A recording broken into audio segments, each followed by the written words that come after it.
மனதின் விடுதலை. அவள் மனம் ஒரு சிறைச்சாலை.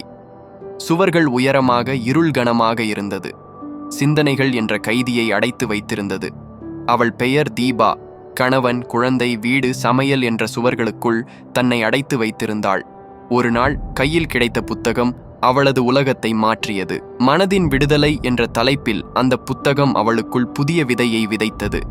அந்த விதை முளைவிடத் தொடங்கியது. தொடர்ந்து படித்தாள். நாட்கள் செல்லச் செல்ல அவள் மனம் பறந்து விரிந்தது. சிந்தனைகள் பறக்கத் தொடங்கின. கனவுகள் உருவாகின.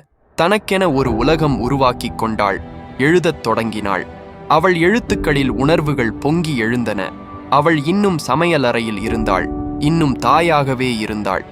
ஆனால் அவள் மனம் விடுதலை அடைந்திருந்தது. ஒவ்வொரு மனமும் ஒரு சிறைச்சாலை. அதை திறக்கும் சாவி நம் கையில்தான் இருக்கிறது. மனதை விடுவித்தால் வாழ்க்கை விடுதலை அடையும். நன்றி.